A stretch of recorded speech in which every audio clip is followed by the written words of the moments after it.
Hi, my beautiful people. Today is very chilly in South Africa. As you see, I've put on Vaseline. I didn't comb my hair. It's very chilly. It's cold. There is snow. Everybody's just shivering. Okay, let me start. My horrible, painful marriage from 1981 end of May up to now. So in 1981, I got married. Well, it was not good because I bought this size of rice. It was R1. I bought this size of custard. It was R1.20. I'll tell you the reasons when I'm going to make a video about my life as a child from 1957 up to 1981. But today is about marriage. Horrible and painful. Okay? As you know that I'm living in a village. Well, today I visited my daughter in a city. He's still building. The house has got no ceiling, as you see. But life is good at my daughter's place. I got married in 1981. I went to my in-laws. We had a daughter. Now we have a son in 1991. But life was difficult. At home, my father was buying a firewood. He bought a water hole for water. But at my in-laws, you have to carry a bunch of firewood on your head from the forest before you cook. If you don't do that, you won't cook. Whose firewood are you going to use to cook? But they all want food. So I tried to learn how to collect firewood in the forest. I learned how to carry a 20-liter bucket of water 2 kilometers from the river. I learned so many things, but I persevered. You'll hear the reasons why I persevered in the video I'm going to make, which is called My Unpleasant Childhood. That one. Let's leave that one. Okay. I stayed in a marriage. My husband was working a city. He was coming only month end. Only month end, my husband coming home. I saw my husband once a month. Village people will tell you, we are used to. There's nothing we can do. Okay. I live there in my in-laws' house because my husband is the last born son. If husband is the last born son in the village, you stay with them. By that time, we had a child, my daughter, who is now 46. It was my father-in-law, my mother-in-law, my sister-in-law, and her 4 kids. Imagine the grocery we buy. So when we buy, meaning me and my husband, when we buy groceries, we eat all. We don't segregate. We cook one pot, we eat. Or you buy a 40 rand bananas, we eat all. I was used to. Because of my unpleasant life at home, I was okay with it. Every morning, 5 o'clock, I woke up, I went to the river to collect water. Every weekend, I went to the forest to collect firewood. It was okay for me. I persevered. Why? Because I ran away from the unpleasant life at home. Okay. Life went on. 1991, we had a son. He's now 33. Yeah. He's now 33. He has a son by the name of Musa, Bongu Musa, meaning thanks for grace or thanks for mercy. Yeah, thanks for mercy. Okay, life went on, life went on, life went on. In 1981, in 1990, In 1989, I suffered a mild stroke. It was difficult. Well, I thought I'm passing on, but with God's grace, I didn't. I got saved. I tried to live a Christian life in my family, my new family, in laws. They were not born again. Things were just rough. Things were just rough. As you know, in the house, when you are not a born again, you are using maybe a protection muti. There were crosses on the doors. Crosses on the doors. I didn't understand because only Jesus died on a cross. Why can traditional healers use a cross? Well, I'm not here to make a politic. I'm here to talk about my life as a daughter-in-law. Well, life went by, got hit.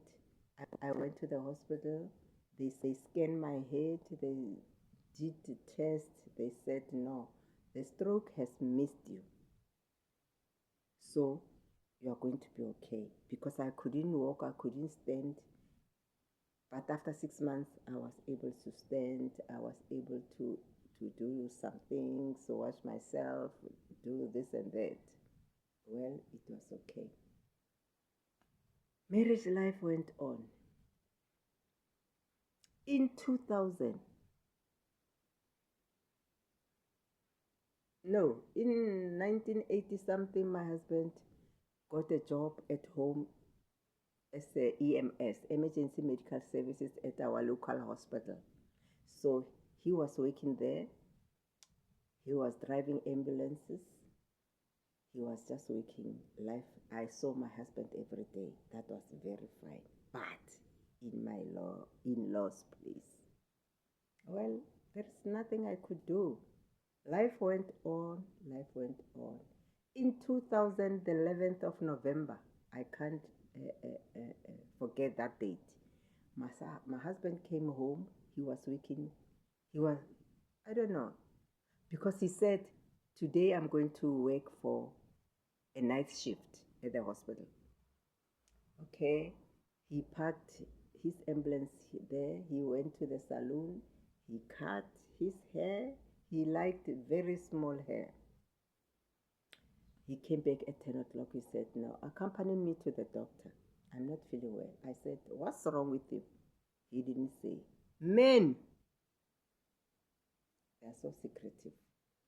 They have secrets. Well, I accompanied him at the doctor's place. He got in to the doctor's room. I remained in a reception. I waited. I waited. I waited. Somebody came and called me. Maybe the nurse. Yeah, the nurse. Come in very quickly. Your husband is not well. I ran into the doctor's room. My husband was gasping for air. They insert the oxygen. There was a bottle of oxygen there. I said, what's wrong? They said, we don't know. Well, he was gasping. He was oozing blood with his own mouth. I didn't know what to do. The doctor ran. I don't know what he did, but he didn't wake up. He passed on. Remember, I have a license, but I couldn't drive him home because he's now a corpse. The doctor said, no, let's wait for the search for my ambulance, because I have an ambulance to take the corpse to the mortuary and call home. Call people who can drive so that they can take a car and go home. I called home. The people came, my next door neighbors. They drive our car. The corpse was in the ambulance. We went straight to our mortuary, where we affiliate a certain mortuary at home, because we could not afford a burial. So we pop out, we pay a minimum 100 rand, I can't remember. So they took my husband to the mortuary. We went home. My mother-in-law said, what happened? I was just crying and I said, I don't know because I didn't get in with him. But when the nurses from the hospital, his colleagues, came to my house, they said, it seems they have injected him with the injection. I don't know the name of that injection because he is allergic this and that, allergic to injection this and that. I don't know that injection's name. I forgot. They told me, but I forgot. And I didn't have money to follow the case. I didn't have a cent to hire a lawyer to fight for my husband's life. The following week, we buried my husband. Life becomes harsher now. Very strong. I didn't have money. The garage came and took a car. The car is owing. I don't have money to pay. The furniture shops came, took a TV, took this, took that, took this. Life was so horrible. But I didn't remember home because I was sleeping alone in my room. I didn't remember home. I stayed there as an in-law. Oh, 6 months passed. They washed me because if you are a widow, after 6 months, they wash you. And I went back to my church and praised the Lord. I was going to church every day. Every day. 5 o'clock, I went to church and pray alone. I was crying like Hannah. Do you still remember Hannah in the Bible? The woman who had no child. He was crying to the Lord every day. Going to the church alone, praying alone, coming back home. I was doing that. But nothing changed. I got so depressed. My body moved from size 44 to size 30. I wore teenage dresses. I became so small. People think maybe I have AIDS or I have a certain disease. At the end, my pastor also said, Emina, what's going on with you? I said, Pastor, I don't know. I'm happy here at the church, but when I arrive home, I cry every night. I was crying every night for 10 years until on my right hand side, I had a blue eye. As you know, tears has got salt. My one eye was black. She said, my pastor is a woman. She said, no, go to the hospital and do some tests. I went there in the city, did all tests. I laid there for 3 days. They did a ECG, a machine which they plug some wires here. I don't know, maybe it's for the heart. They did blood tests for HIV. They did x-rays for TB. They did x-ray for stomach ulcer. Do you know how do they do stomach ulcer? They insert a long rope in your mouth. But before they insert it, they insert a tablet under your tongue so that you can be drowsy. Because you are going to say all the time.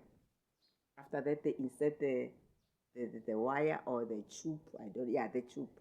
At the end of that tube, there is a little light. They insert the tube, they press the machine, and the light went on. They see your stomach, all your stomach.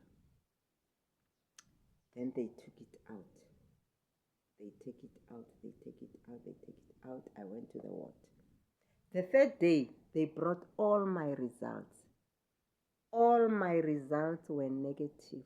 I didn't have TB. I didn't have cancer. I didn't have AIDS. I didn't have stomach ulcers. I didn't have anything.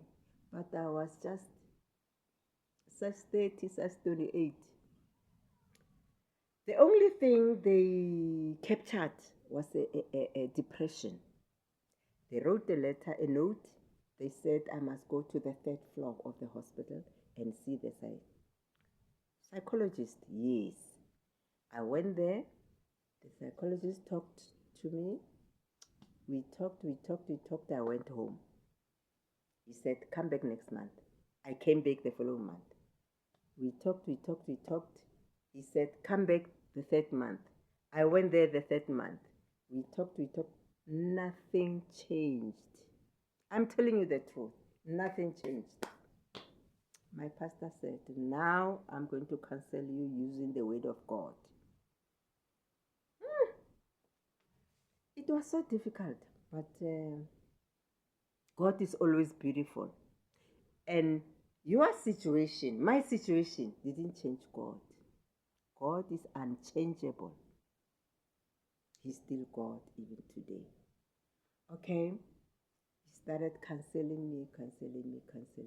In 2010, my body came back. I wore size 36, size 38. Now I'm wearing 40, 38, 40, 38. I'm okay now. I can smile. No more crying. The blue eye went off.